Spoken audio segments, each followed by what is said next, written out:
السلام علیکم ناظرین۔ جو کیڑا زیادہ کھاتا ہے اس کو سانس کی بیماری نہیں ہوتی۔ معدے کی حفاظت کریں، اپنے روٹین کا خیال رکھیں۔ پھل کھانے کے بعد اوپر سے پانی نہ پیو، اس سے معدے میں تیزابیت پیدا ہوتی ہے اور سینے میں جلن بھی ہو سکتی ہے۔ پیشاب قطرہ قطرہ کر کے آنا معدے کی خراب ہونے کی نشانی ہے۔ کدو کاٹ کر آنکھوں پر لگانے سے نظر تیز ہوتی ہے۔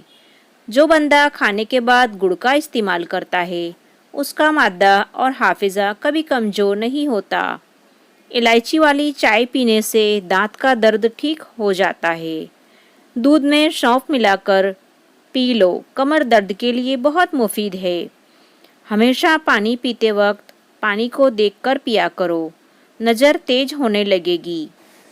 اکثر چمیلی کے پھول سونگھ لیا کرو، تمہاری یادداشت بہتر رہے گی۔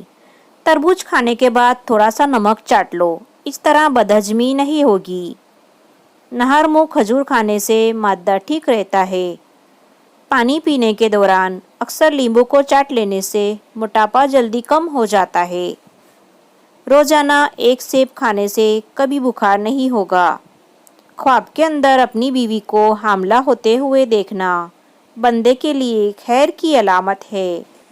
رات کو جرابیں پہن کر سونے سے دماغ کمزور ہوتا ہے۔ اگر تم ہمیشہ اپنی جوانی کو برقرار رکھنا چاہتے ہو تو نیم گرم پانی کے اندر کھجور کے دانے بھگو کر کھا لیا کرو۔ رات کو سوتے وقت آنکھوں میں سرما ڈالو، آنکھیں ہمیشہ ٹھیک رہیں گی۔ ناراضگی ظاہر کرنا دل میں برائی رکھنے سے بہتر ہے۔ جمائی کو روکنے کی کوشش نہ کریں، اس سے دماغ کی رگ پھٹنے کا خدشہ رہتا ہے۔ مسور کی دال اکثر کھا لیا کرو، اس سے پیٹ کی بہت سی بیماریاں دور ہو جاتی ہیں۔